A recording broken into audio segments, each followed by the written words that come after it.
Hello, my name is Amy Selwyn, and I'm one of the founding partners of ReNews. I'll be your moderator today for what I am relatively certain is going to be an incredible conversation about culture wars, about freedom of speech, and about editorial decisions. We have an extraordinary lineup of speakers and panelists with us today, and they represent a wide range of perspectives and experiences. That's what we at ReNews are here to do. Present a wider spectrum of views, challenge our filter bubbles, remain neutral. This isn't a debate, it's a conversation. In just a few minutes' time, we'll get underway. Our conversation today asks a really tough question. Are culture wars co-opting the mainstream narrative? Let me ask this a slightly different way. Are we watching freedom of speech slip away in service of political correctness? Should journalists live in fear of being canceled or quieted or silenced for expressing a view that's opposing or different from that of their colleagues? Let's start, because it's really important to be on the same page, let's start with two definitions of important terms: culture wars and what it means to be canceled. Our society is increasingly characterized by conflicts between groups with opposing ideals, beliefs, and principles. And these struggles are popularly known as culture wars. So instead of engaging in dialogue, canceling or silencing dissenters seems to be much more commonplace these days. To be canceled is to be subject to public shaming, or worse, what we call deplatformed, completely cut off from the public marketplace, which is very often, as I'm sure you know, the social media platforms like Facebook and Twitter.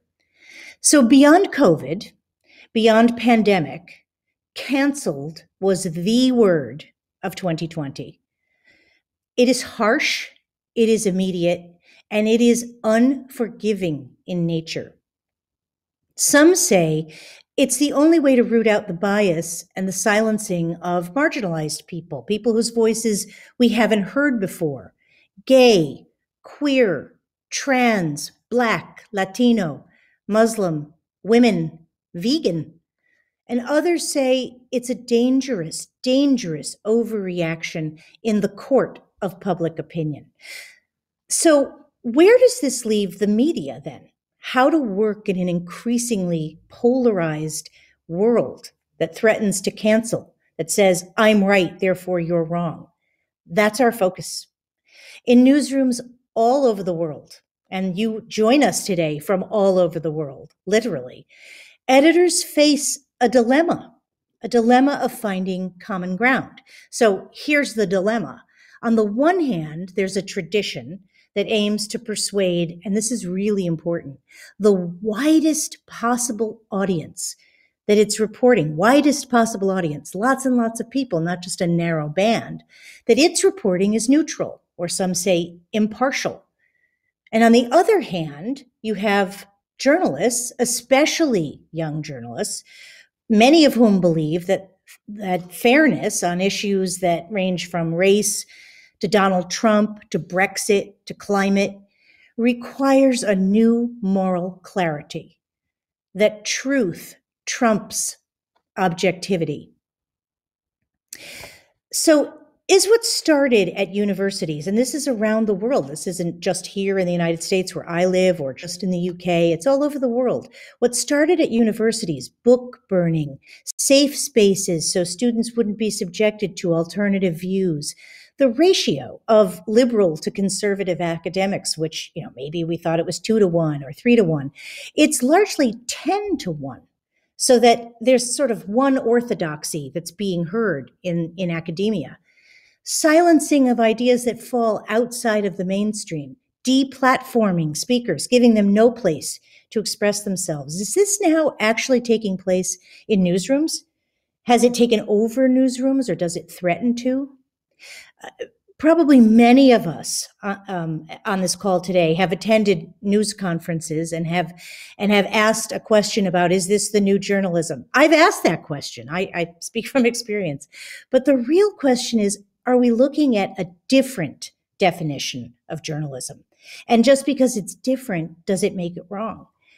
Where are we on the curve of history, so to speak? So that's some background for the conversation today. It's nearly time to get underway, I promise, but I have just a couple of important, what I'll call housekeeping details. The first thing is there's lots and lots and lots of you on this call, which is absolutely fantastic. And we want to hear from you. We want you to be involved. So if you have comments or questions, we would love it if you do. Please feel free to put them in the chat box, which is on the right side of your screen.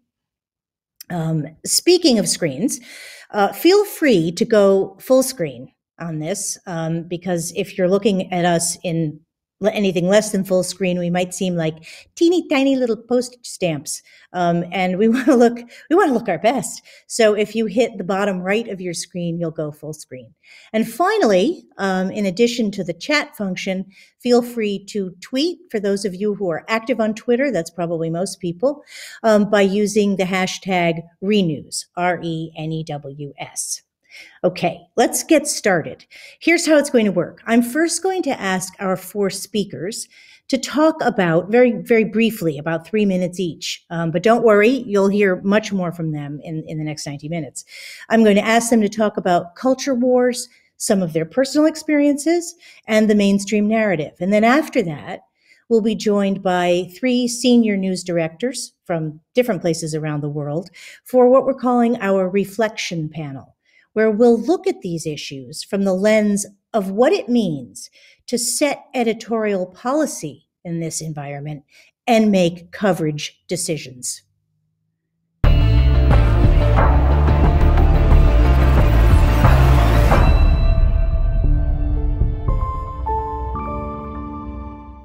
So let me start by introducing our 4 speakers today. Journalist and author Bari Weiss, journalist Suzanne Moore, journalist and podcaster Katie Herzog, and social psychologist and author Jonathan Haidt. We'll start with Bari. Bari Weiss is a former opinion page editor and writer about culture and politics for the New York Times. In the summer of 2020, Bari resigned from that position, making her resignation letter public and sending shockwaves through the industry for its candor and its impact. Bari, over to you. Thanks so much, Amy, and I'm really happy to be here. So I guess the big picture that I would begin with is institutions are made up of people. It sounds very simple, and in the case of an institution, let's say like the White House or the WHO or the CDC, people seem to be able to see that if enough people that don't value the historic sort of mores and morals, values and principles of an institution come inside of it, that institution can change. And so we can see it very clearly in the case of the Trump administration, but for some reason, people seem more hesitant to believe that can be the case in the case of an institution, let's say like Harvard or the New York Times. But I am here to tell you, and I'm curious if my fellow panelists will agree, that almost all of the institutions that we took for granted, all of the sense-making institutions that I guess I would say are necessary to uphold the liberal order, museums, universities, schools, publishing houses, the press, all of those have either been taken over or in the midst of being taken over by a single and deeply ideological cohort. It's a cohort that variously is described as, critical social justice, woke. Wesley Yang has called it the successor ideology. It doesn't yet have a name, but what we know about it is that it does not share the value liberalism broadly defined. So Harvard still has the Crimson Crest. The New York Times still has the logo, the font, and the headlines that make people swoon. But it's no longer what the New York Times used to be. If the old liberal ideal was reporting the news without fear or favor, striving for objectivity, even when we know that we are subjective and fallible, that's given way to kind of blinding moral clarity in which stories that do not advance what's perceived to be progress or the cause of the moment, and that cause can change week to week and day to day, that stories that don't push that particular narrative are seen as something like traitorous. So the kind of consensus, the old consensus view that we want to hear from Republicans, we want to hear from Democrats, we want to hear from liberals, we want to hear from conservatives. We want to try and be a mirror to reflect the scope of the country as it is. That goal has changed. I'm not saying it's changed for the majority of people or even the masthead of the paper, but it's changed for the people that have gone through the kind of college system that Amy was referring to in her introduction. Now, this was a problem for me because I was brought to the New York Times following the shock election of Donald Trump with the explicit mandate to bring in the kind of op-eds, both the things I would write and the things I would commission, that would not otherwise appear in the New York Times. There was a brief moment of kind of reflection, I would say, after the paper got, and so many others got that election so wrong and were so shocked by it. There was a feeling of, we need to do a better job to hear the rest of the country, to hear contradictory opinions, to get out of the bubble of, Brooklyn and Berkeley. And I was hired explicitly to do that. I'm hearing music, which means that I need to wrap up. But I will simply say that by the end of my time at the New York Times, people were fired for running an op-ed by a sitting United States senator who was a Republican based on the specious argument that the op-ed put actual lives in danger. And in the meantime, the paper is running Chinese Communist Party propaganda. So the New York Times is thriving if you look at the stock price. People are still going to buy it. But I believe that its place as a kind of principal organ for maintaining and defending the old liberal order, at least as we used to understand it, is over. And that's what my experience has taught me, and I'm happy to get more into that in a bit. Thank you so much, Bari. I mean, there's a lot there.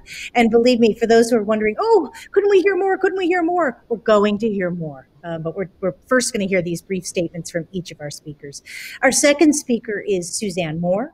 Suzanne is a British journalist and the 2019 recipient of the Orwell Prize for her work on the aftermath of Brexit, Me Too, and the politics of remembrance. She recently resigned from The Guardian, one of Britain's leading daily newspapers. Welcome, Suzanne. Thank you, Amy. And it's really nice to be here and to hear what's been going on at the New York Times. There's parts of that I relate to and parts that I don't. I think we do have to pin down some of these definitions. I heard people yesterday talking about Trump's impeachment as being cancel culture. And I mean, I think that's just too wide a definition. I have never been cancelled. I've never referred to myself as cancelled. I've always said attempts were made to cancel me. And I'm very aware of my level of privilege as a columnist. I've been writing a long time. So I have not been put out of a job. I chose to leave, and now I've gone to another newspaper. I was speaking in some ways for the people who really are silenced and are not able just to move jobs, because the thing that I got in trouble about, if you like, or caused me to resign was an argument that we have in the UK over trans rights and whether there is any conflict between self-ID for trans people and women's rights. And there are many women, both at The Guardian and in the country, who feel some conflict around this. There's arguments around puberty blockers for teenage children. There's arguments about prisons and sports. And to just say in simple terms, there's a conflict of rights here, and let's talk about that, because to me they're resolvable. I mean, this is not something that can't be resolved. But the atmosphere at The Guardian is such that there's a style guide, so you can't use the word woman, you have to say cis, you have to say all these things, or people with vaginas, or people with cervixes, for instance. This kind of ideology, which means to me a kind of erasure of women and women's experiences, and especially women's, in some ways, women's power that we have always had. Feminism to me has always been the ability to name our own experience. So then to be told, actually, no, you can't name your experience because that might offend a trans person, was to me unacceptable. The way that The Guardian dealt with this was as it dealt with anti-Semitism, actually. It was sort of to pretend it just didn't exist. Now, as a journalist, I mean, it was Christopher Hitchens who said, you know, if something's uncomfortable, you go there. I mean, I think that has to be the mantra for journalists. You do not just put your head in the sand and say, well, this is all a bit awkward. You know, we've got these old-fashioned feminists fighting, we've got trans people, we've got Jewish people saying that the left is anti-Semitic. This is all a bit awkward because we self-ID as good people, as liberals. This is all, let's just kind of ignore it, is not an answer because, you know, as Freud said, you know, the repressed returned. And the repressed returned precisely in a different form of identity politics to the one that liberals keep talking about. Trump is a form of identity politics. Brexit was a form of identity politics, but it was never discussed in the same way as the identity politics of race, class, gender, trans issues. Therefore, it was kind of a surprise to people. So I do really want to talk about these awkward things. And, you know, as I'm going to quote Audre Lorde, your silence will not protect you. So we have to keep talking. Thank you so much, Suzanne. And thank you for quoting Audre Lorde as well. I just want to say before I introduce our third speaker, that there is, I'm being told, there is extraordinary conversations going on in chat, and I love that. And thank you, and please keep it coming and keep your questions coming. People are feeling pretty fired up about this topic, and that's great because that's why we're here. Now, for our third speaker, Katie Herzog. Katie Herzog is a Seattle-based journalist who has been so kind as to get up at a truly ungodly hour to be with us today. She was a staff writer for The Stranger, a Seattle-based newspaper, and she is the co-host of the outstanding podcast, Blocked and Reported. Katie, over to you. Thank you so much for having me. I really appreciate it. And I look forward to the conversation today. So I'm going to briefly talk about my origin story because I think it'll explain where I'm coming from and hopefully give the audience some insight into what's going on in journalism right now. 4 years ago, I was a completely unknown writer in Seattle. I was freelancing for an alt weekly called The Stranger. And one of my first pieces for the paper was called The Detransitioners. And it was about what it sounds like. It was about a small community of people who had transitioned from one gender to another and then transitioned back. This was not an opinion piece. It was deeply reported, thoroughly fact-checked, and we had trans sensitivity readers, although I didn't know that was a name at the time, who read it prior to publication and gave it high marks. One thing that I found interesting about the detransitioners that I interviewed was that they all told me the same thing. Once they detransitioned, they became pariahs within their community. They were viewed as heretics, which ironically, I would soon learn all about. After the piece came out, there was a huge uproar, not a Bari Weiss sized uproar, but a very big uproar for Seattle media. In addition to the usual Twitter pile-on, in which strangers from all over the world were calling me transphobic trash, the backlash went offline. People burned stacks of the paper and sent me videos of it. They made flyers denouncing the piece and put them in newspaper boxes and coffee shops around Seattle. And they even made art out of it. So today, when I go to Seattle 4 years later, when I walk around the city, I see stickers with a photograph of my face and a label that says Nazi sympathizer plastered on stop signs and telephone poles. There's another sticker that accuses me of being something even more problematic, a Jordan Peterson apologist. None of the allegations against me were true, but that didn't matter.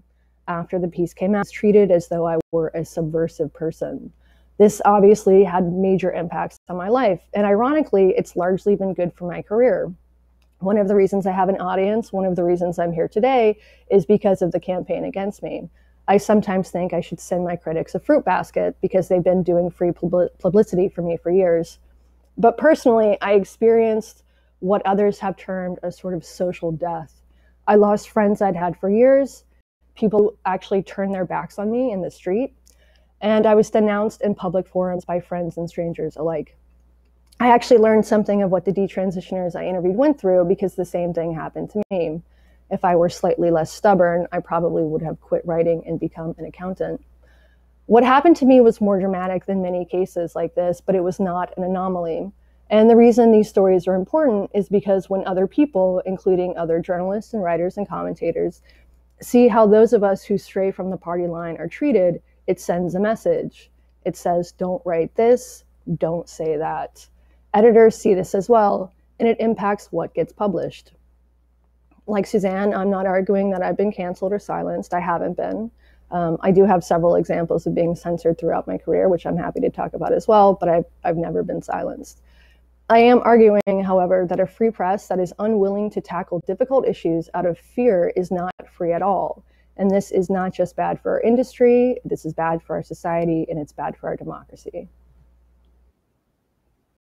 Katie, I mean, you've given us some extraordinary food for thought there. The whole concept, first of all, of what you've gone through. Thank you for sharing that with us. This is serious. This is not something anyone would want to go through. And it's very, very obvious that, avoiding issues doesn't really help to inform or educate the public. It's ultimately not, doesn't really help people. Let's go to our final speaker, and that is Jonathan Haidt. John is a social psychologist. He's the professor of ethical leadership at New York University's Stern School of Business. He's a best-selling author as well, and his main areas of study are the psychology of morality and moral emotions. John. Thank you, Amy. And what a pleasure to be here with these journalists, these panelists, because journalists and academics, I think, are actually fairly similar professions. And a concept that I've found very helpful in understanding what's happening to us is the ancient Greek word telos, which Aristotle would talk about. What is the telos of, the telos of a knife is to cut, and if something doesn't cut, it can't be a good knife. The telos of the academy is something about truth. I think Bari referred to Harvard's crest, which says veritas, the New York Times. So in the academy, our telos is truth, and in journalism, it is too. We're very similar fields. The truth is hard to find, and each of our fields have professional standards built up over decades or centuries that help us find the truth despite our personal desires and biases. Now, what has happened, I would say, is that both of our fields have been corrupted by the force that Bari was describing. There are within our fields people, and it's a generational issue in large part, but younger academics and journalists in particular seem to have a different telos, and that telos is a telos of social justice or equality of outcomes. And while it's admirable in many ways, it is a corruption of the traditional telos of the academy or of journalism. Now, both of our fields have been affected by larger political and social trends, especially rising polarization. So in the United States in particular, since around the year 2000 or the late 90s, left and right, they're not really moving apart that much on policy. They're moving apart to the extent that they hate each other more. And that drives so much psychology. If you hate the other side, it becomes much more difficult to believe that they have any value, that there's any value to telling their story or listening to them.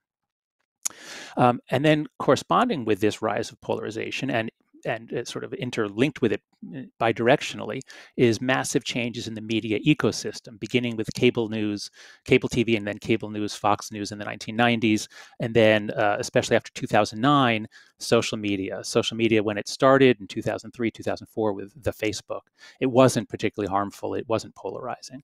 But in 2009, you get the introduction of the like button, the retweet button, and now social media is much more engaging. People start going there to get their news. By 2012, 2013, newspapers have to now accommodate to this new reality.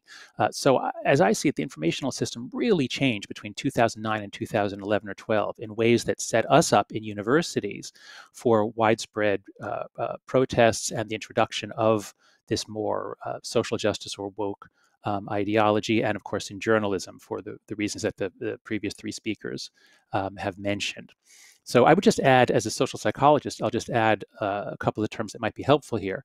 One is that one of the most basic principles of moral psychology is intuitions come first, strategic reasoning second. So we have a gut feeling that drives our reasoning to find justification for what we already believe. It's totally obvious that this happens with your ideological enemies. You can see them, boy, are we seeing it now in the United States with the apologists for what happened in the Capitol. But we all do it. A helpful heuristic is we always ask, must I believe it or can I believe it? The news environment, the social media environment makes it ever easier. If you want to believe something, you can always find evidence for it. And if you don't want to believe it, you can always find a way to discredit it. So we can talk a lot more about the interactions of social psychology, journalism, and the academy, but I agree very much with the three previous speakers. I would just say I've always found journalists have a lot more courage than academics. Journalists take a lot more hostility and actual danger to their lives than we professors do.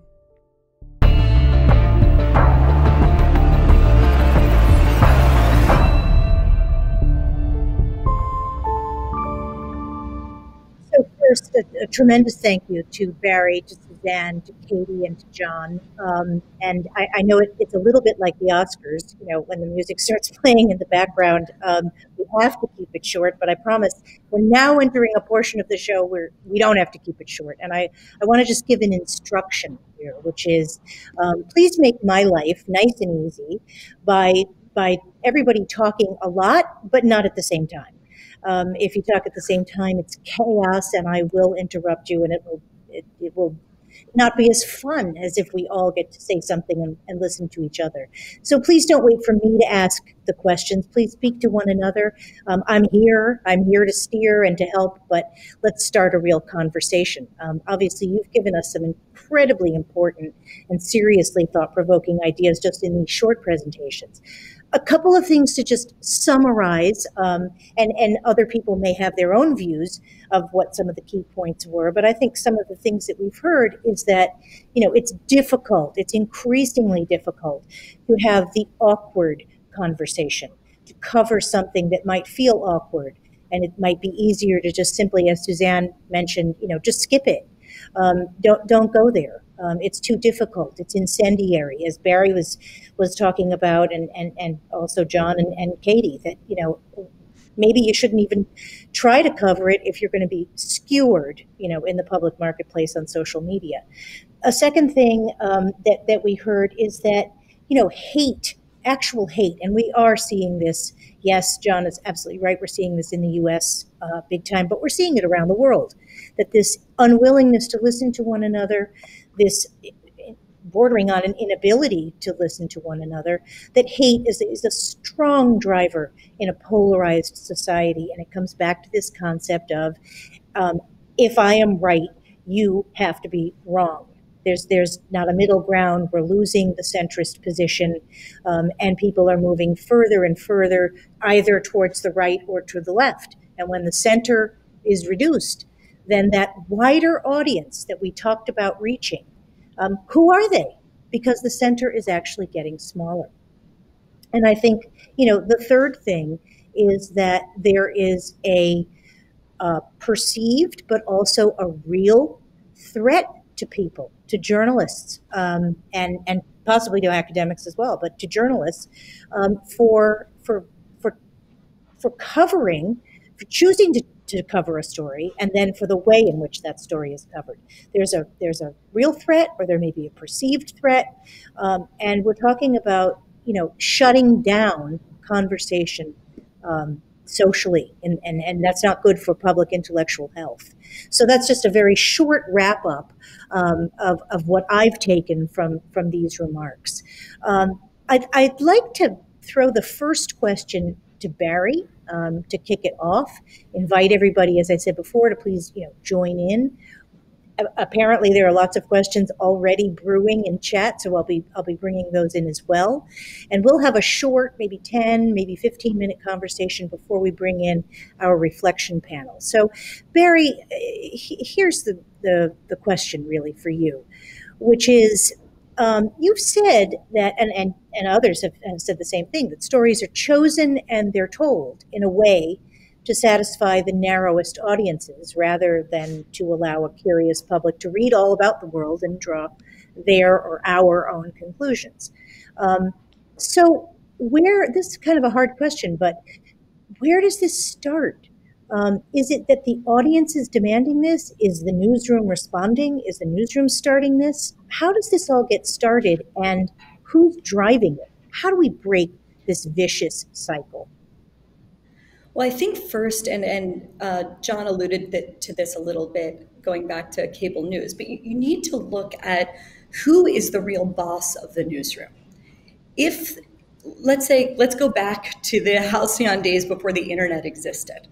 The group that paid the bills, the group that the New York Times had to fear pissing off, were advertisers. Now, it's not advertisers that pay the bills, it's subscribers. And if you look at, I think there was a recent poll that found it's somewhere, I think it actually is north of 95%, but it might be north of, let's say, of 90%. Let's be conservative. In the case of the New York Times, readers identify as liberals and Democrats. I am certain that the mirror image is true for the people that tune in to Fox News every night, MSNBC. We know the deal. These are people that are literally watching different movies of reality.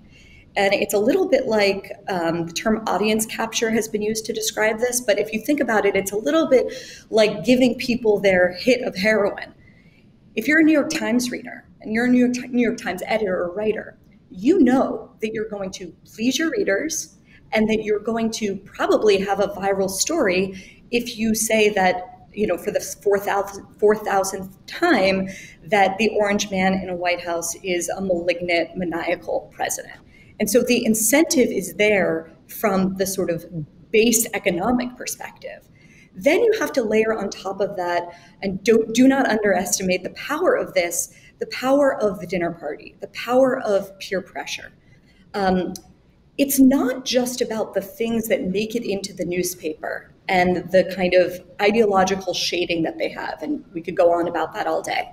It's the stories that do not make it in because the editors and writers are self-censoring before they're even pitching it.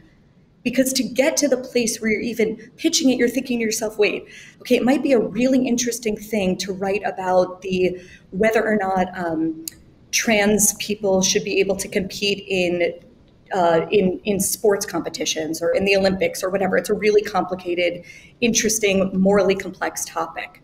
But you know that if you touch that, you might become Katie Herzog, to put it into a verb. You might suffer that kind of punishment socially. Do you want to lose your friends?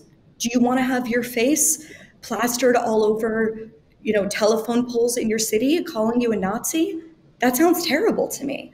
So I don't think we can underestimate the downstream effects. It's not that everyone needs to be canceled or smeared. A few people do, and then that sends the message downstream.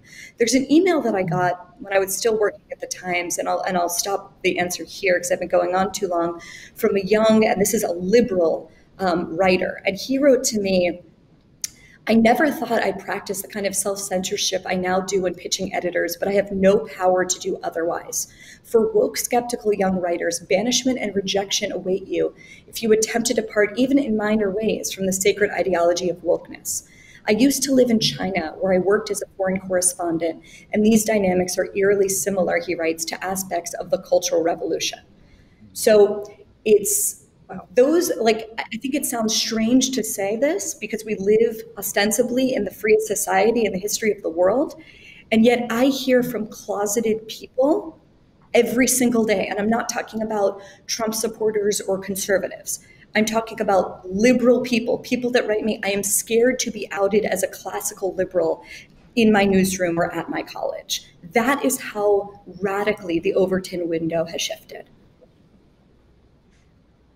Great, amazing, yes. Who wants to add to that or respond?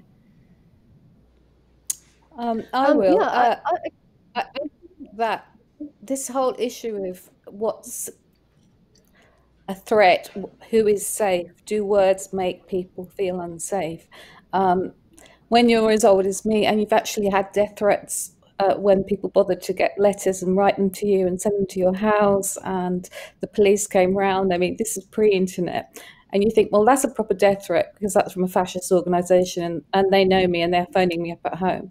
Whereas now you can just do like a million death threats on Twitter and you go to the police and nothing really happens. And people just say, well, it's just Twitter and it doesn't really affect you. And I find myself so often saying to young journalists, particularly women, particularly young Black journalists or young gay journalists, that you've got to do two things. One is that you've got to kind of open yourself up, and the other thing is you've got to close yourself down, because I'm saying really contradictory things here, because I'm telling people, you know, it's a tough environment, you've got to have a really thick skin. At the same time, to be a journalist is surely, or to write, or to be an academic, part of you wants to be in the world, to change the world, right? And you write because you want things to change. And therefore you have to listen to lots of views that you don't agree with and somehow report them. And I'm a columnist, but I couldn't do what I do without reporters. So I think it starts at a really fundamental level in the newsroom about, as Bari was saying, about what you actually report. It's not someone's opinion, but what is going on in the world. Like what is going on, for instance, take the story here about who makes money from prescribing puberty blockers to children. And let's follow the money, say, on that story without getting into the ideology. Let's just do that story. Now, well, we couldn't do that story at The Guardian, so I could see it being done in what's called the right-wing media. And that's the other issue that I have, is that not talking about things in the so-called left or the liberal places that we do talk about things, or we thought we could talk about things, does not mean that those things go away. They just become absolutely, you're giving ammunition to the right. You're giving ammunition to people who really, really are transphobic, who really are misogynists, who really are racist. So that's kind of why I quit The Guardian, because I didn't see a kind of negligence in the name of political correctness, if you like. I don't really like the phrase political correctness, because I just think I'm English. I just like good manners. You know, I'll call you whatever you want to be called. That's just manners. I don't mind. I don't care. But yeah, if people are insisting that I am called something that I have not agreed to, then I might kind of say no. But we cannot, as liberal, progressive, or whatever all of this is done in the name of, think that we're somehow winning by doing this, because we, as Bari said, it is a level of self-censorship.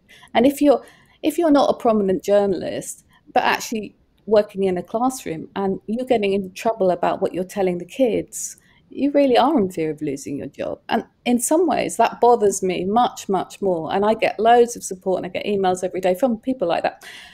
The death threats to me have always been there. I'm just going to interrupt you with that thought, because I'm keen to bring in Katie and then bring in our panel, of course, because I know they're going to want to respond to this. And John, if you want to make a quick remark as well, of course, we'd love to hear from you. So quickly, before we bring in our reflection panel, fear not, this issue is not going away. You'll get to make more points. Katie, you had wanted to make a point earlier. Yeah. I agree with Suzanne and Bari, and I think one of the things that's happening here is not just institutions responding to the pressures of their audience, but also institutions responding to internal pressures. That was certainly my experience as a staff writer at The Stranger. And there could be a solution to this, which is institutions standing up and editors and publishers saying, we realize there's going to be a backlash here, and we're going to publish this, whatever piece it is anyway. But instead, we're seeing the opposite, which is them sort of rolling over and acquiescing to the demands of the audience and the staffers. And that's, you see this with lots of corporations, you see this with academics, you see this all over society right now. All it would take really is for a couple of institutions to really have a backbone and to have these principles and not stray from them. And the interesting thing to me about this is that, in a way, it seems as though they're really leaving money on the table, because we've seen with the success of places like Substack and Patreon, and these independent creators who can leave their institutions and double or triple or quadruple your income for oftentimes less work for doing a weekly podcast or a weekly newsletter, that becomes incredibly successful, incredibly popular, that there is a market here. And they're not capturing it. So as Suzanne mentioned, one of the problems is that when you don't report on difficult issues, when the left and the mainstream media doesn't report on difficult issues, the right will take these issues up. And then when people go looking for information, they will go to places like the Federalist instead of the New York Times, because the Federalist is the only one reporting on any particular issue, for example. So that's a problem. But it's also, they're closing themselves off from a really robust market. So from a business perspective, I don't think this makes much sense in the first place. Yeah, very, very good point. John, we have a question just before we go to our reflection panel and bring them in. But there's a question for you from Charlie Kirkham, who is in our audience, and who has asked, what is the role of critical theory as part of the academic curriculum in today's illiberal climate? Mm-hmm. So there are ideas that have a long history and many different names, and the idea that we should see society as a set of groups locked into struggle in a zero-sum game, fighting for resources and prestige, has a very long lineage. So certainly that's part of any sort of Marxist analysis. That's I can say Foucauldian from Michel Foucault, just because I can sort of pronounce it, but I don't actually understand what he wrote. But it has something to do with power, or rather everything to do with power. So anytime you're bringing young people into a climate where they're open to new ways of thinking, and then you say to them, and of course now we evolved to be tribal creatures who are really, really good at doing us versus them, and the genius of a liberal society is to calm those reflexes down and allow us to live together in a diverse, multi-ethnic democracy. So if you have ideas currently called critical race theory is one of the words, but it's just a general perspective, then yeah, you're not preparing citizens for a diverse democracy. You're preparing citizens who are going to rush the barricades, storm Congress, deplatform people they don't like. And so yes, we are these are very illiberal ideas. We're certainly used to pointing out illiberalism on the right, and we've seen that in action. But in response to the question, yes, this is the illiberalism of the left. Great. I think that's a perfect opportunity for us to bring in our reflection panel and talk about some of these issues. We have with us today 3 senior news directors, each of whom runs large and complicated newsrooms, much like the ones that our guests have been describing. I'm delighted to welcome Fran Unsworth, Director of News and Current Affairs at the BBC, Phil Chetwynd, the Global News Director for AFP, one of the world's largest news agencies, and Mapi Mhlangu, former Director of News for eNCA in South Africa, and now the CEO of eNCA, working with newsrooms across Africa. Welcome to the conversation, our reflection panel. For the rest of the program, it's an open mic. Again, no need to wait for me. Please engage with each other. I'll be here interjecting with questions, as I just did with John. I would like to kick it off with Fran, and then it'll be open for everybody, our speakers, our reflection panel. Fran, there's a lot of talk, and I know I don't need to tell you this, that the BBC is too liberal, is too woke. Even John Humphreys, 33 or 35-year veteran of the BBC, took a bit of a parting shot when he said that the BBC mob holds the BBC hostage. You've heard a lot about, what's happening in newsrooms from our speakers today, and you know this better than anybody. Is it true? Is it true? And how do you start to deal with that? How do you deal with this wokeism? Okay, well, I think it's been such a fascinating discussion and a privilege to hear from our panel here and their stories. I suppose what I would say at the BBC, we are in a very privileged position because we have guaranteed income and we take the money from everybody.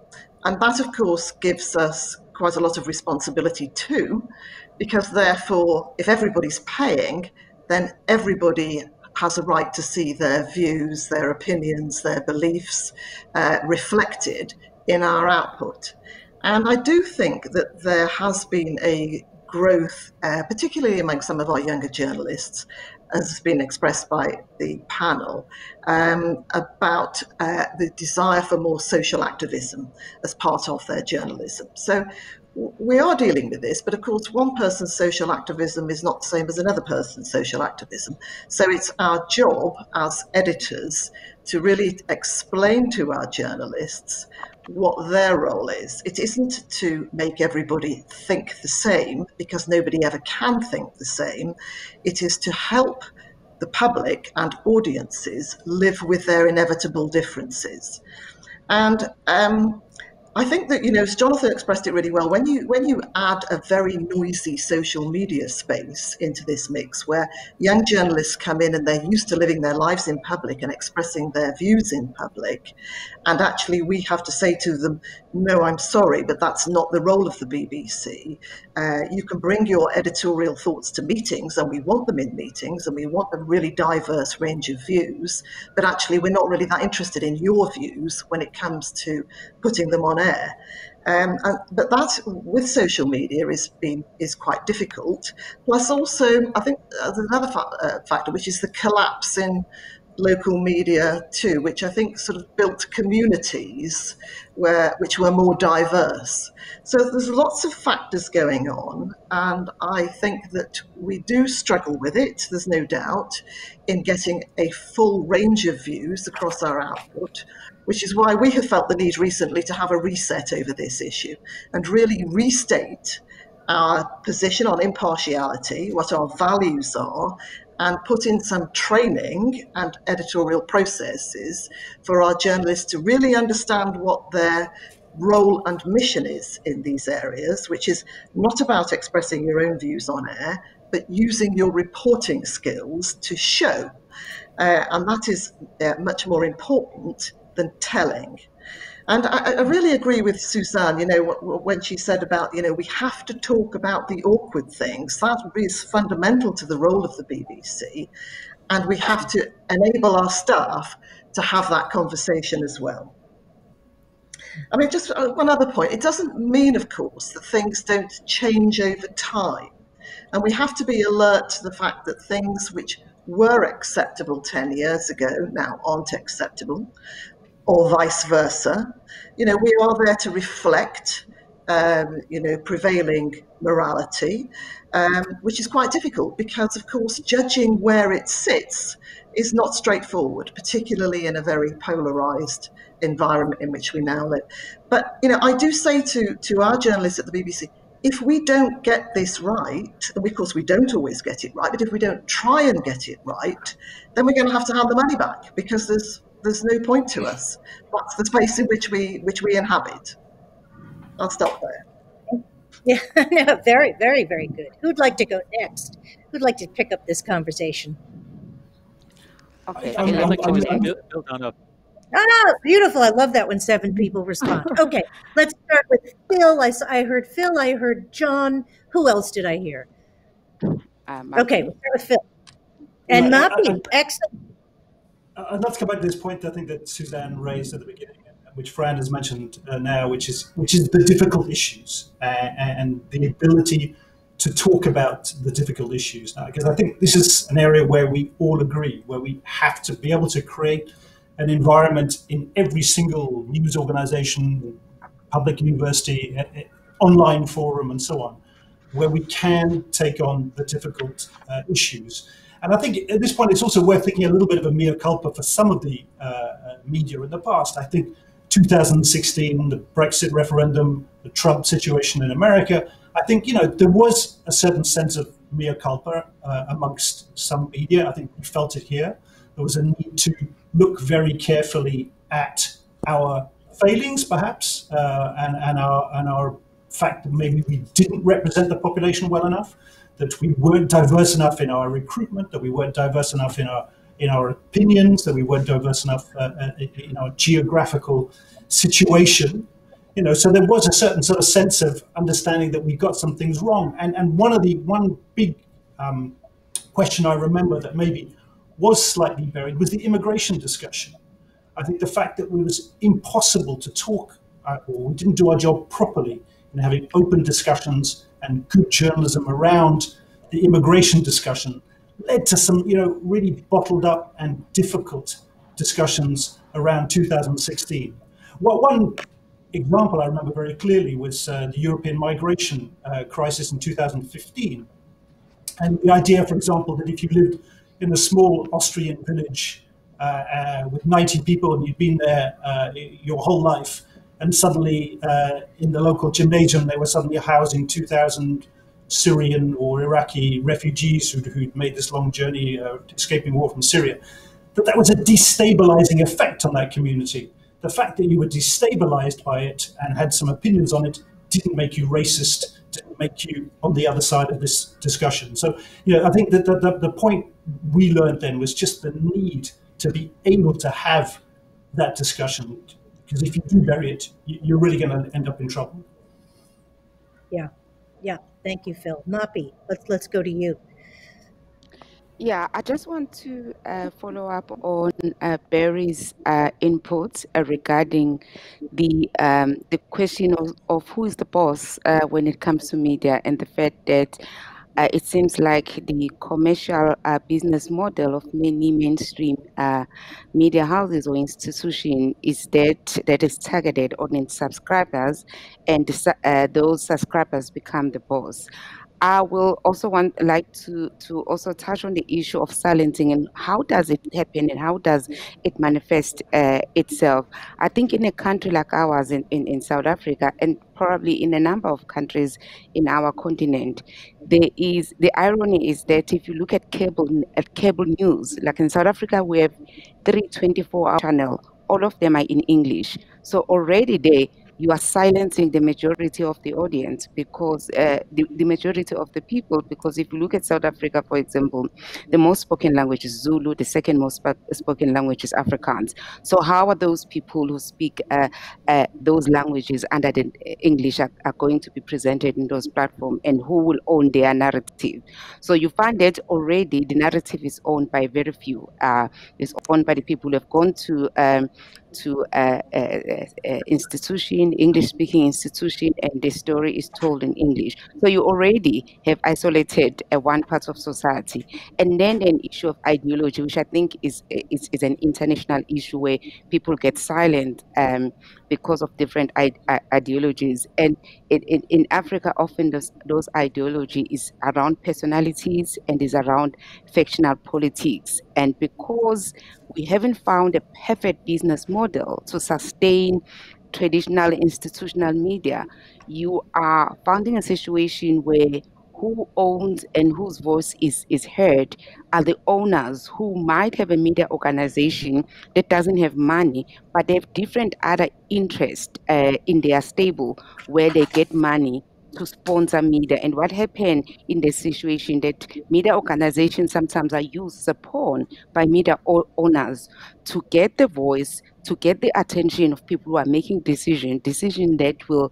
actually increase the largesse of the mother body. So if there's a big tender or there's a big money to be made in the mining sector, you will find that a certain institution is friendly to a certain minister, because the company, that newsroom, depend on the money that comes on these other interests. So there's the big issue of the business and business models as to how to sustain media organization is key to how who has taken over on the ideology and the narrative in those institutions.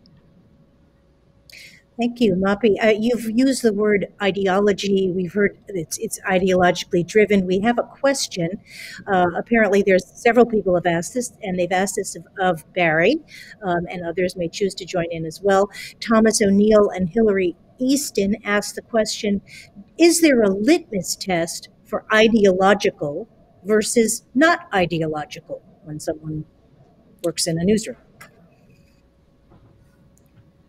That's a good question. I guess I would say that, if you believe that identity trumps ideas, if you believe that somehow the lane that you're born into, whether that's your sexual orientation or your race or your gender or your class, that somehow where you fall on those characteristics, if you believe that they give you more or less a claim to morality and truth and more standing to write about a given issue, I would say that's a very, very good litmus test, because the ideology that we're talking about very much believes that.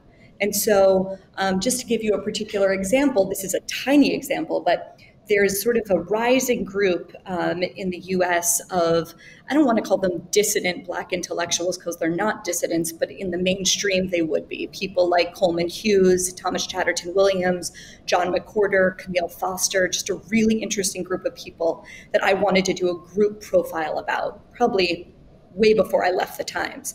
And it was a non-starter because the answer was, well, you'd have to be Black to write that story. I don't believe that. And I don't want to live in a world where that's the case. So I think that it really tends to fall along those kind of identity lines, or the belief rather that identity somehow gives you more claim to being able to tell a particular story, or more claim really to seeing the world in a more pure or just or truthful way. I think that tends to be a good litmus test, although I'm curious what Jonathan would say. I would also say one other thing. The weaponization of the idea that, for example, like that silence is violence, or the idea in the case of the Tom Cotton op-ed, which I imagine lots of people watching this know about, that somehow running an op-ed literally put the lives of people in danger, that's another good litmus test. Whether or not you weaponize the idea of safety and harm. The idea of safety in the workplace, that's an idea, that the union needs to protect you from unsafe conditions in the workplace. That's a really legitimate thing if you're in the business, let's say, of coal mining. I don't think that necessarily has a place in the Midtown newsroom of the New York Times, where people order their lunches from Seamless. And if you think that an op-ed makes you unsafe, then maybe journalism is not the right realm for you to be in. Maybe you should work in something else. But unfortunately, just going back to something Katie said that I just think is exactly on the money, what is the reason that all of these places are capitulating to this? It's economic pressure from the audience. It's incredible pressure from this cohort that's not the majority, but is absolutely zealous and unwilling to take no for an answer. But in the end of the day, the buck stops with the leaders of these institutions. And oftentimes, they very much don't like the direction they're heading in, but they don't seem to have the courage to stand against it. They would rather give up on the values and the principles of their institution rather than being called a bad name, or rather than having to fire a certain number of people.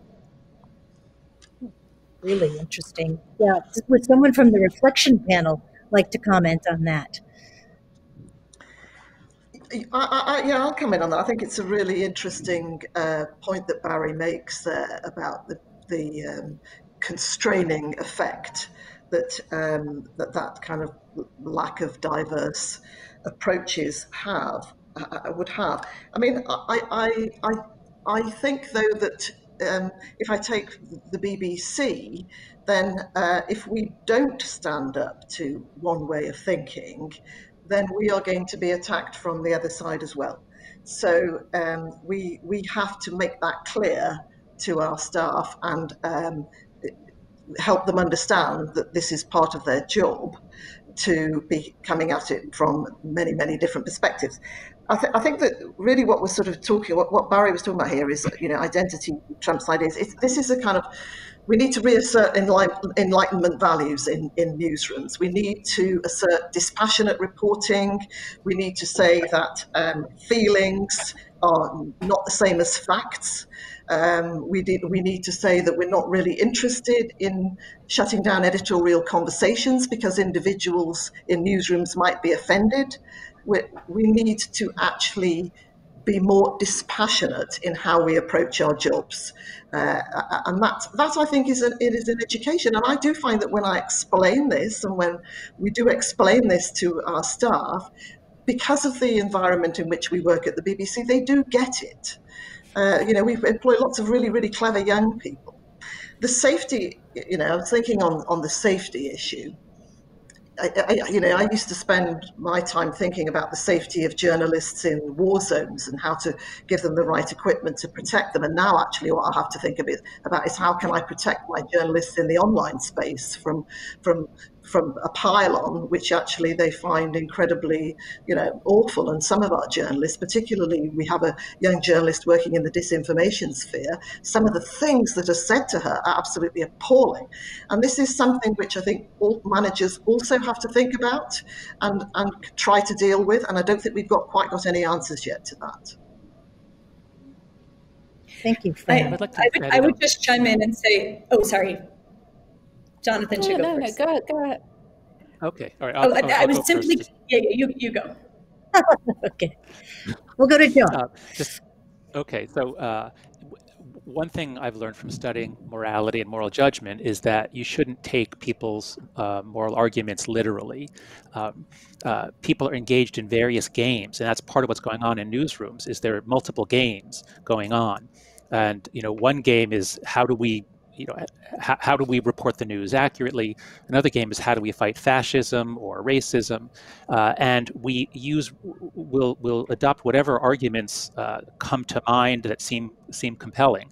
And so the arguments about safety and silence is violence and words words is violence. That's an argument that Gen Z and the later millennials have been steeped in. So they use that. It doesn't mean that they literally think they're unsafe, although if you say something often enough, it becomes your conception of yourself and the world. So I would just urge that we look at the different games that are being played. And then I want to just read the most insightful quote I've read in the last year, which is I think perfect for this audience. It's from a book that's forthcoming from Jonathan Rauch called The Constitution of Knowledge, and he talks about the importance of institutions, which Bari referred to. And so I'll just read the quote on what social media has done to our informational ecosystem. He says, "The techno-utopians of the information revolution assumed that knowledge would spontaneously emerge from unmediated interactions across a sprawling peer-to-peer network with predictably disappointing results. Without the places where professionals like experts and editors and peer reviewers organize conversations and compare propositions and assess competence and provide accountability everywhere from scientific journals to Wikipedia pages, there is no marketplace of ideas. There are only individuals running around making noise." And I think that's just the most insightful quote about how everything changed once everyone got on social media and editors were less important and powerful in shaping what the public believes. So we really need high quality professional journalism. Yeah. Can I come in? On the question of on the question of ideology, I mean, I'm a kind of post-Marxist, so yeah, everything's ideology. Even the ideology of objectivity is ideology. But I would just like to say something about trust here, and it kind of relates to, in some strange way, about our fear of young people. Because let's face it, all media organisations, from the BBC to the New York Times to the Guardian, are worried that they are now legacy media and young people aren't interested. Now, let's just pretend or believe that young people are just as complicated as everybody else, and they are capable of holding two thoughts in their head at a time, often opposing thoughts, and treat everybody as able to, be able to have these arguments. I mean, I think something quite patronizing is going on here when we say, unless we feed people exactly what they like, they won't subscribe. And so this is where we get, for instance, in The Guardian, or 6 pieces all saying much the same thing, telling people stuff that they already think, nothing that challenges them.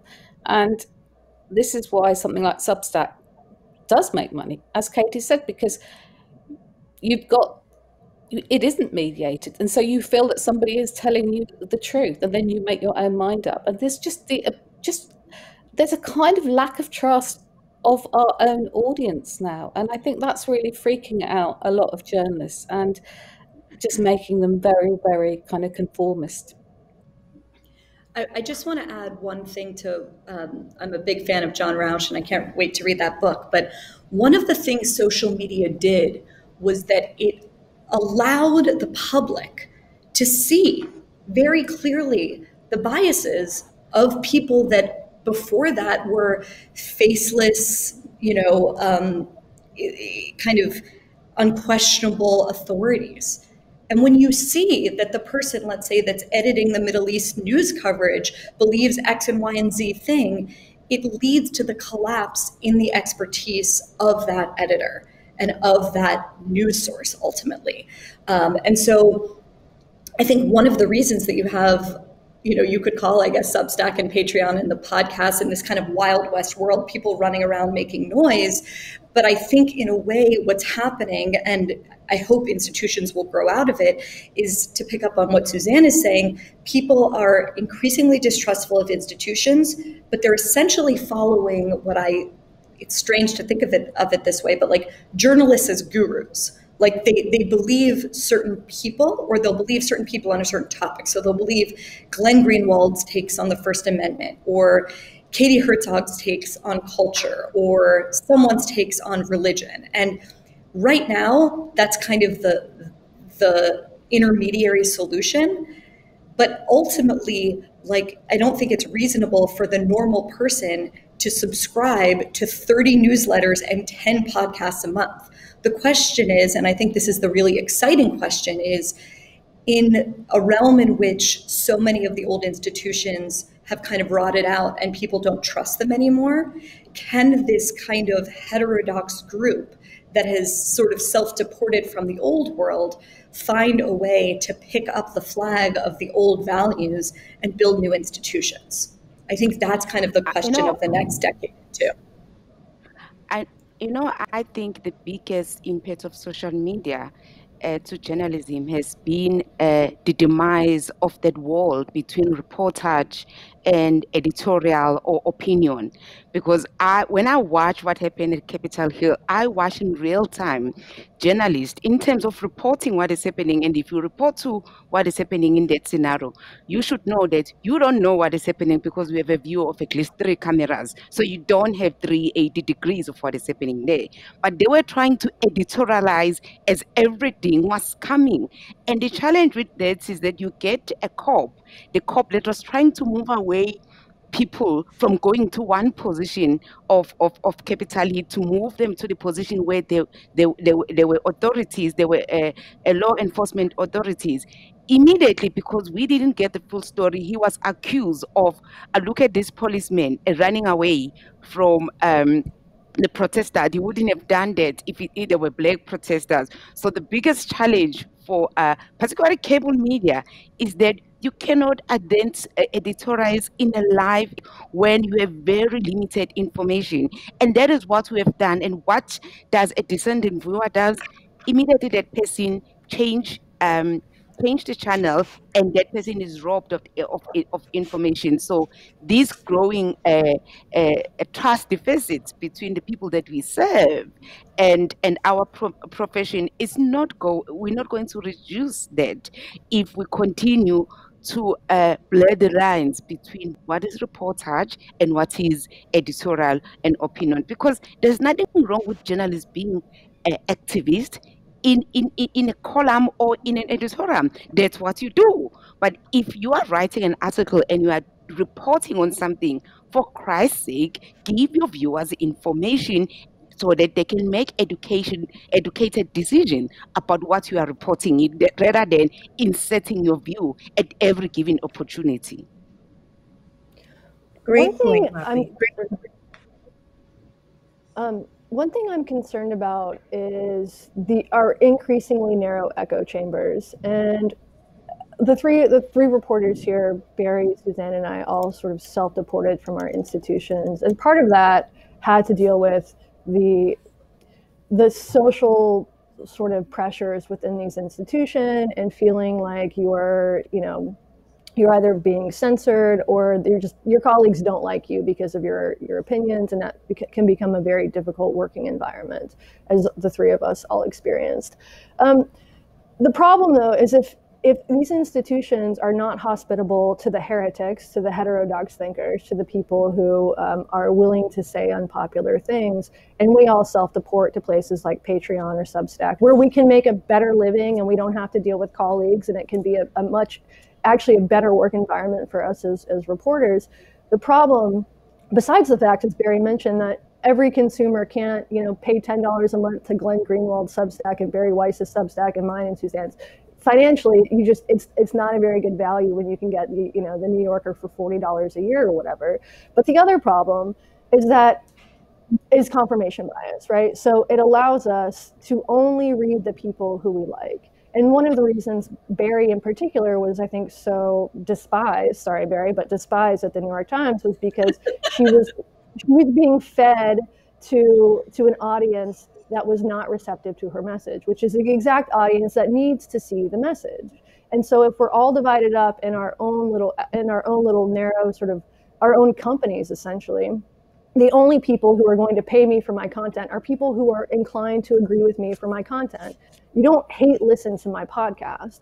And so that's one thing I'm concerned about. So for me, the deportation from institutions has been personally very good, but also my bad opinions are not being forced upon the people of Seattle, I think to the detriment of the city of Seattle. Yeah, great. Thank you. Yeah. This conversation could go on. The reality is for, hours and hours, and I wish that it could. We're coming close to the end, but before we do, I mean, we have so many questions, and I haven't been able to get to too many. So I'd like to get to one more before I ask each of you the final question of today. This is from Bridget Toomey, and it's directed to Fran. How much of the shift in viewpoints among younger journalists, such as safetyism, for example, or feeling offended, stems from a changing class composition among entrants to the field? My impression, says Bridget, is that it's now more difficult for a working class person to become a journalist due to the unexpected unpaid internships and things like that. I think there might well be some truth in that and something for us to really think about, because we tend to recruit from metropolitan areas.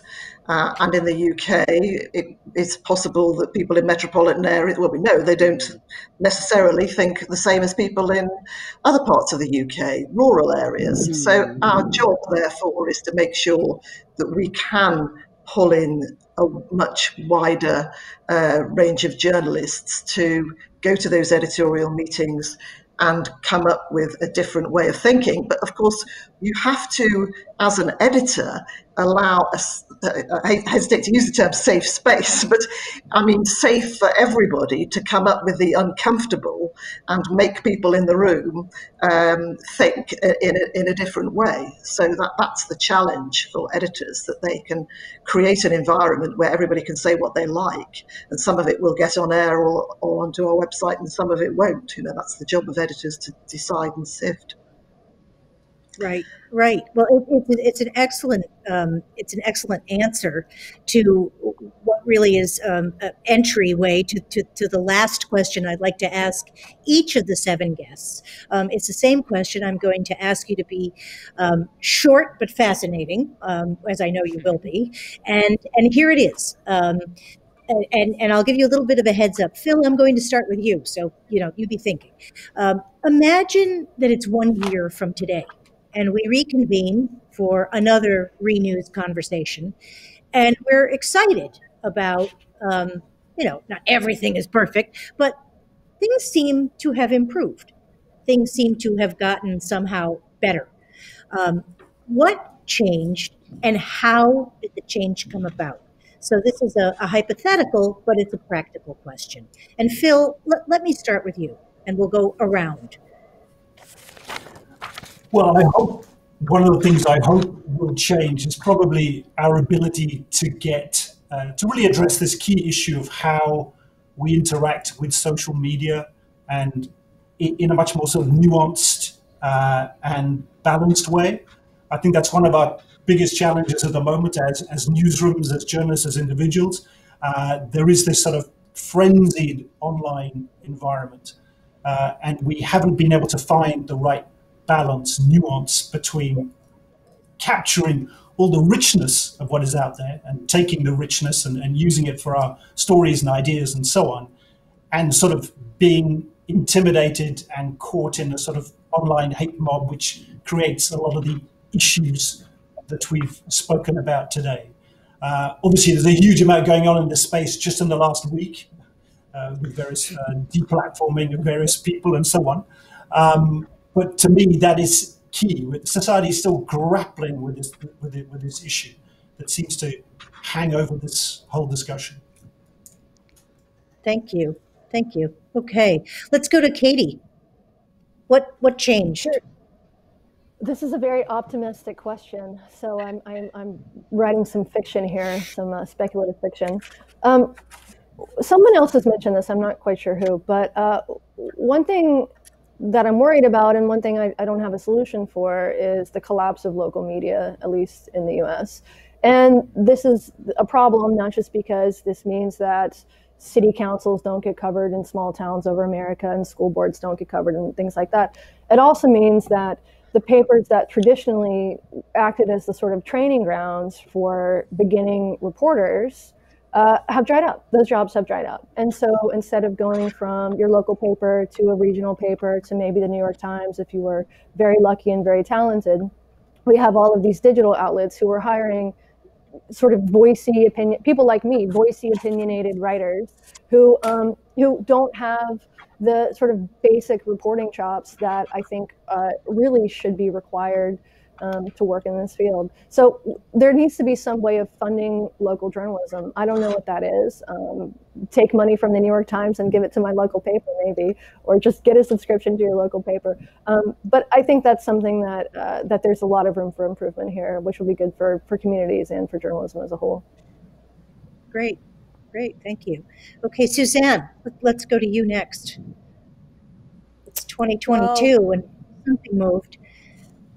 Okay, Twitter has collapsed completely. Jack has wasted away.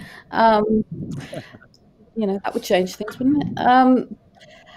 But I agree with both Phil and Katie that it really comes to reporting. It always comes back to reporting, a kind of decentralization of reporting. So in the UK, people get out of London. We are clueless, for instance, about what's going on in Northern Ireland and Scotland still, our politics is centred on Westminster. In the States, your politics, you're in the Beltway.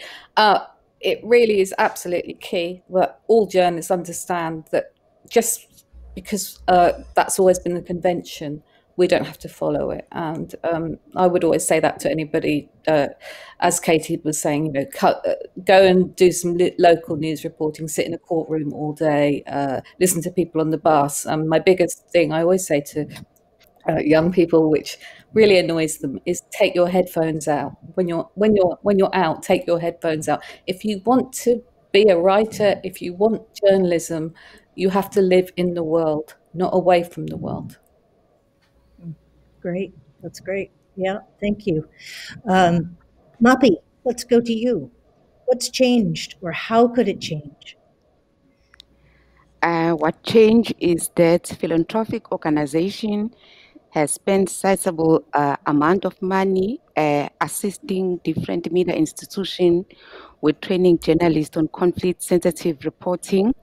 There is intentional journalism where people want to facilitate understanding, engagement, and action among society real problems, that we stop making our politician rock star, but we create an environment where our subscribers, our customers can make educated choices, and they can vote not necessarily based on ideology, but vote based on what did that candidate offer to me that is quite important in that particular time of the year.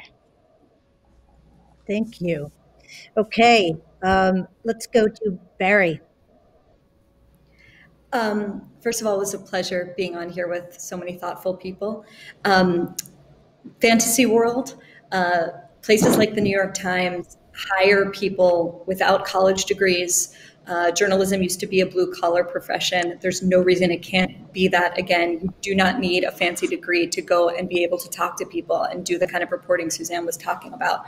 Hire people that haven't gone to fancy schools, that aren't from California and New York, and actually diversify the newsroom. In the meantime, and hopefully for the people that run such newsroom to grow a spine, stiffen their spines. In the meantime, those of us who find ourselves on the outside, to start to figure out a way to build institutions and make those institutions excellent and competitive. And the better they become, the more I believe that the old ones will see that they have a real competitor, and that will actually make more of a difference than any white papers or any standards declarations or any promises for nuance, but actual competition from new excellent institutions.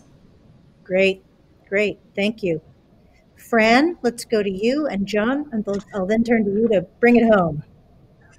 So I guess if you ask me, what I hope will have changed by this time next year, seriously, I think it's probably that we've all had the vaccine.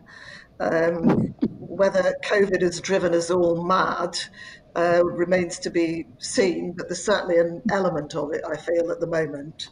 But I also agree with what has been said. We need to find a way of properly funding good journalism, which takes us away from the social media space, which is just noisy quite a lot of the time. I mean, actually, I'm very engaged in Twitter quite often and find a lot of things there which interest me. So it's not all bad, but on the other hand, we need proper reporting. We need proper, well-funded reporting, as Suzanne was saying.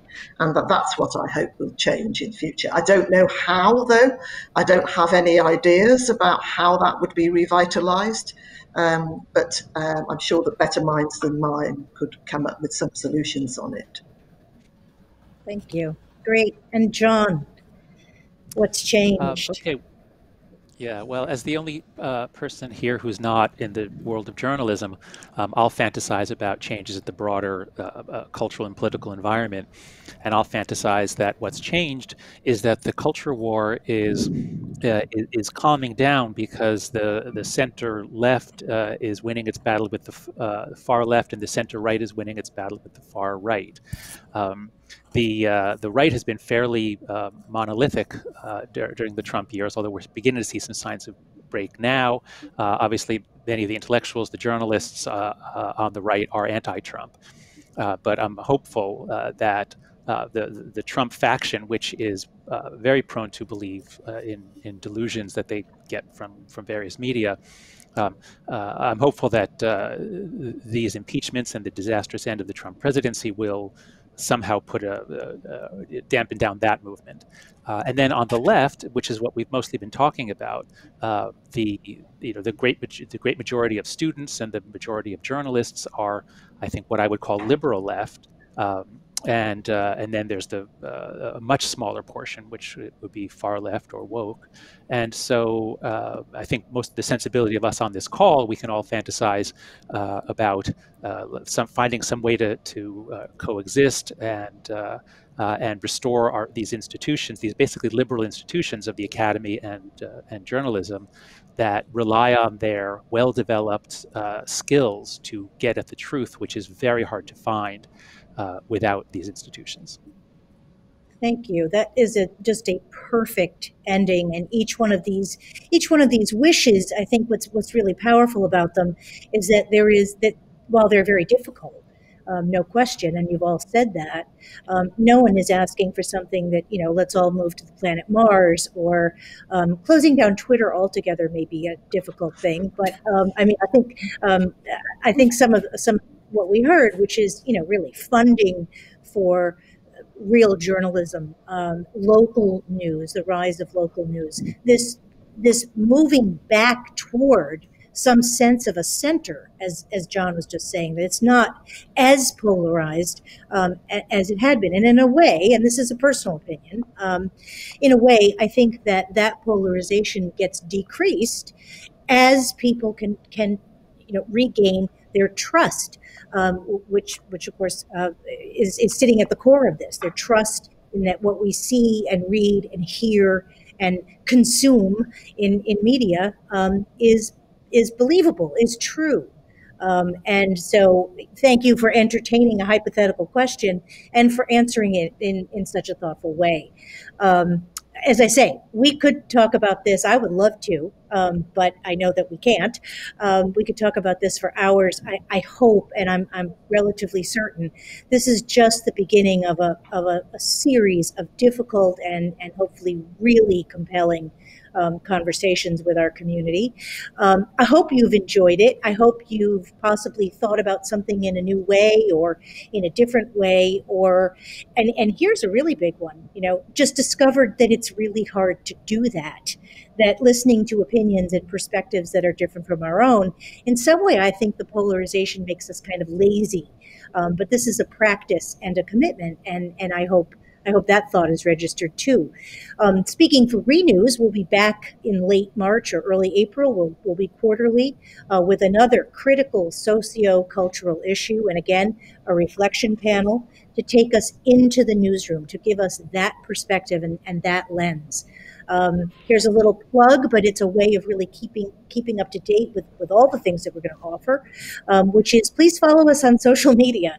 We've had a good slag off of social media, but we do recognize its value and its worth. So please follow us. It's #ReNews for Twitter and Facebook, on LinkedIn and on Instagram. And you can sign up for our newsletter, which is a great way of finding out what are some of the things we're planning. It's also a great way of communicating with us and telling us what you want. And that newsletter you can sign up for at www.joinrenews.com. Notice the use of the word join.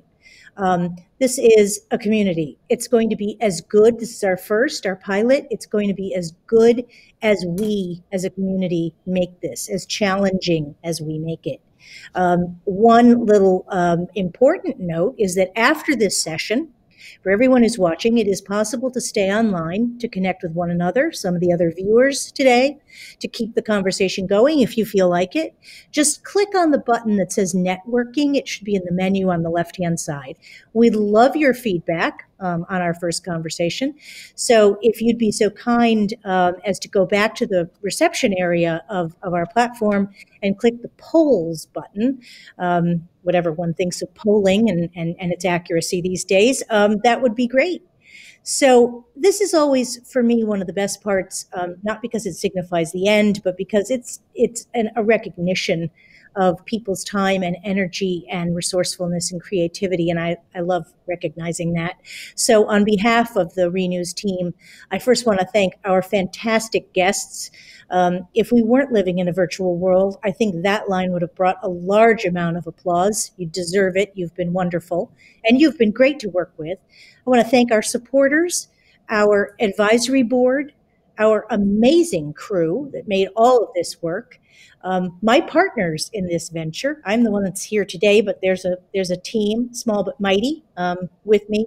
And finally, of course, you, the community. It's the turnout for this has been absolutely extraordinary, and we could not be more encouraged or more thrilled. So please stay in touch, stay engaged, stay connected, and most of all, of course, stay safe and stay healthy. For ReNews, thank you so much.